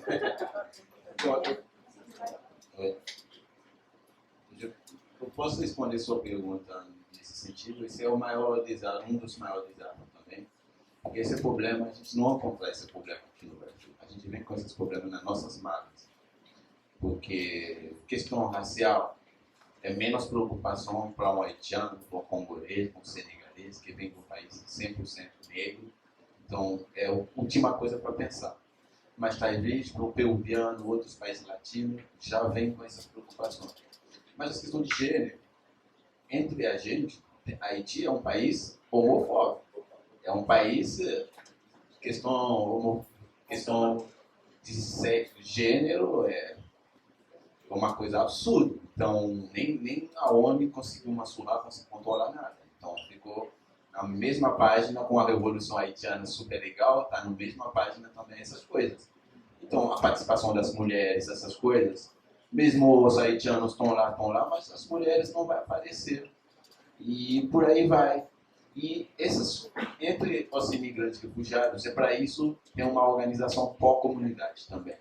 Mesmo todo mundo junto, depois os colombianos têm as coisas separadas deles. Os haitianos têm as festinhas da bandeira deles, os congoleses têm casamento. É um jeito de tentar preservar essas culturas que é crime. Entendeu? Tem cultura que é crime também. Tem cultura que não pode se expressar, especialmente no país que dá mais liberdade. Então, isso para ser claro para você, mas você perguntou uma coisa que vale para mim também. Como eu falei para você, eu sou um haitiano, sou um imigrante, sou negro. Então, eu não sou uma pessoa qualquer. Então, eu sou uma pessoa que lida com essas situações também. Para mim, eu não quero ver se a pessoa não é racismo que vai me definir o resto da pessoa. O que o Moá está falando de extrema-direita, mas vou falar uma coisa mais simples, que é fascista. A partir do momento que a pessoa é fascista, eu não tenho dúvida se ele é racista, não tenho dúvida se ele é homofóbico, não tenho dúvida se ele é xenofóbico. É difícil uma pessoa fascista estar defendendo esses valores, estar levantando essas bandeiras. Então, a gente fica de olho, a partir do momento que a gente entendeu qual é o posicionamento, a gente não precisa esperar acontecer o acto racismo para a gente falar racismo, a gente já sabe. Se não chegar, porque falta só tempo. Mas na hora de escolher a amizade, a pessoa vai escolher uma pessoa que não tem problema com o imigrante, tem um francês amigo, tem um italiano amigo. Mas talvez o haitiano ou o senegalês vai ficar no vamos ver, vamos combinar, esse papo vamos fazer. Então é isso mesmo, é um pensamento, ideologia política que engloba, que faz tudo esses pedaços para mim, de crime ficar válido, esse chapéu de fascista. Há uma convergência de luta, né?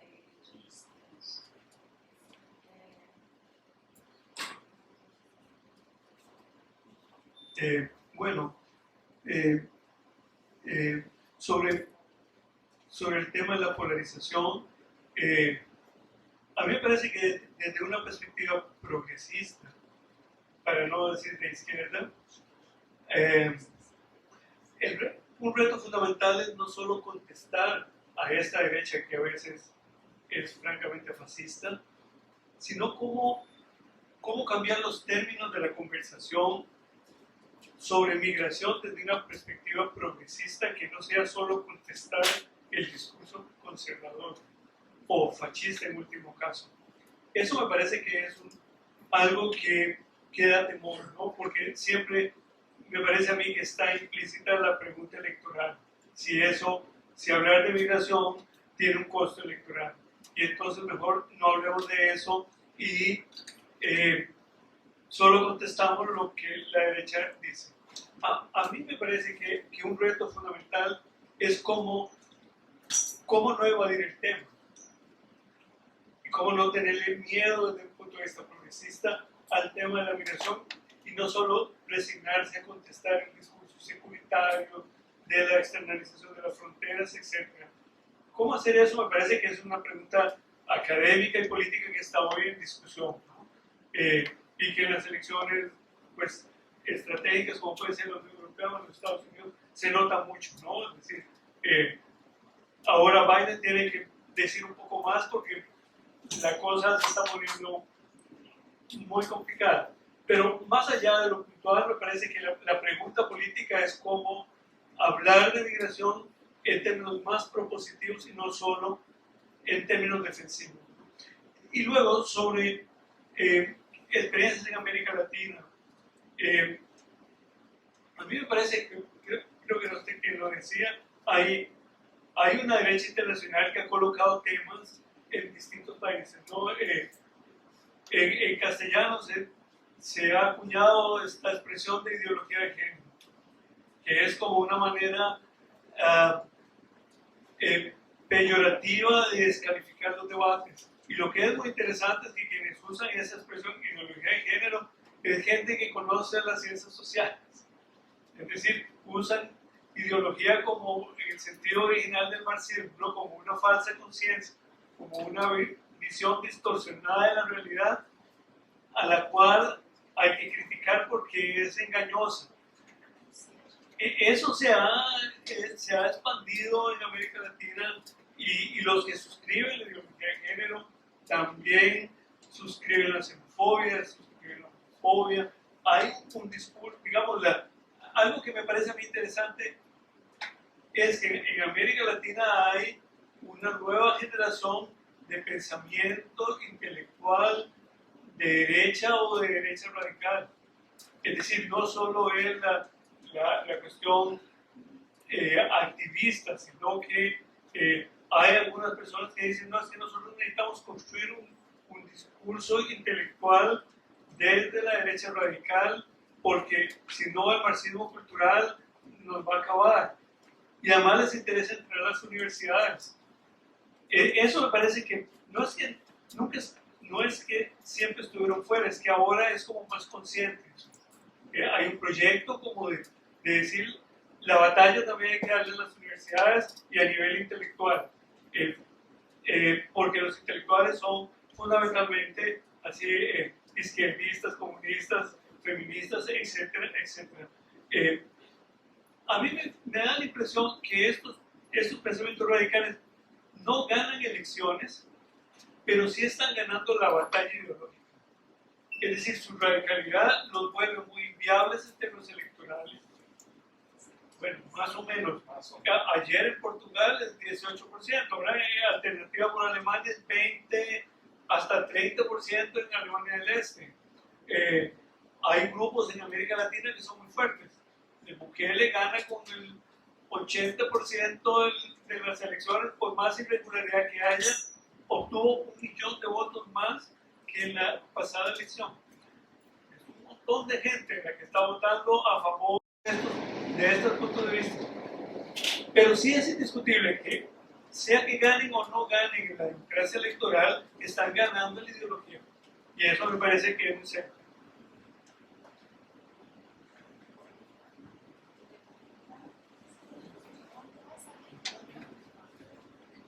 Perfeito, obrigada. Bom, vou tentar resumir, sei que estamos um pouco atrasados. Vou começar pela Andrea, obrigada. Também? Ah, tá, então. Vou começar por Andrea, obrigada pelo comentário. O meu trabalho traz, como eu expliquei aqui, perspectivas críticas. Eu mesma tenho uma postura crítica em relação à governança, mas entendo que onde há despolitização, há espaço para politização. Se você junta vários atores, onde a estrutura é a agência e a resistência. Então, é um pouco isso, tentar trazer e entender como esses processos de governança que vêm a partir de uma agenda do Norte e respondem aos estados mais poderosos e os interesses, né, desse Norte global se transformam aqui no Sul. Né? Não necessariamente sempre para melhor, né, mas a ideia é captar as nuances, captar o conflito, captar as contradições, né, politizar esse debate, portanto, tá? Vou para a tua pergunta. Eu acho que isso que você colocou é muito importante. Você traz essa questão da polarização, né? E resgata, né, a questão da extrema-direita. Mas eu gostaria de chamar a atenção, por vezes nós fazemos um debate sobre como a extrema-direita, a direita e a extrema-direita em particular, tem assumido uma pauta anti-imigração e tendemos a falar pouco de um progressismo e de uma esquerda que também tem assumido um discurso xenófobo. Temos exemplos disso nos países do Norte, temos exemplos disso aqui na América Latina. Países como o México, países como o Peru, países como o Chile estão aí nos mostrando o que fazem governos progressistas em relação às migrações. Nem sempre o discurso se transforma em realidade. As práticas de vários dos governos progressistas em matéria migratória deixam muito a desejar e não se diferenciam muito, né, em alguns casos, de governos conservadores. Então, me parece que chegou o momento, chegou a hora também de fazer um debate um pouco mais amplo, um pouco mais complexo, que traga isso. Né? Não necessariamente a esquerda ela é toda progressista em matéria migratória. Tem uma esquerda com um discurso xenófobo, tem uma esquerda com um discurso conservador. Vamos falar sobre, é importante colocar isso. Tá? E no que diz respeito à tua pergunta, Sofia, sobre a população acolhida, eu acho que ela tem uma série de falhas que eu mesma tenho estudado.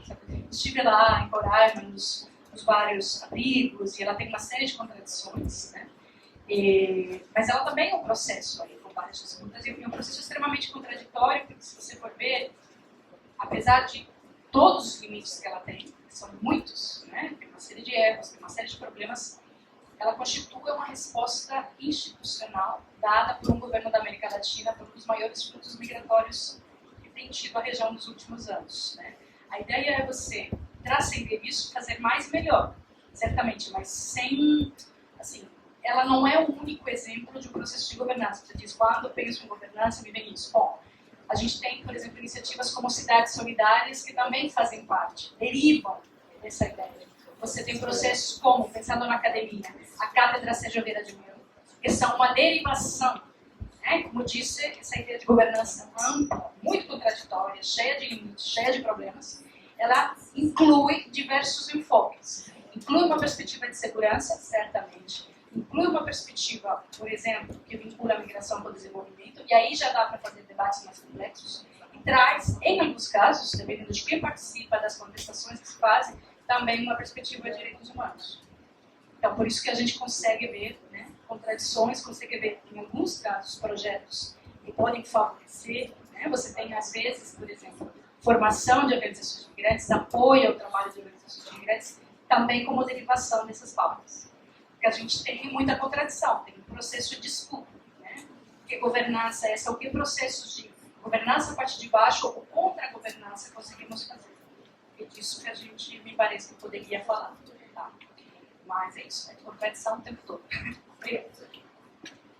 Gostaria de agradecer a mesa, Carlos, Maria, Bob.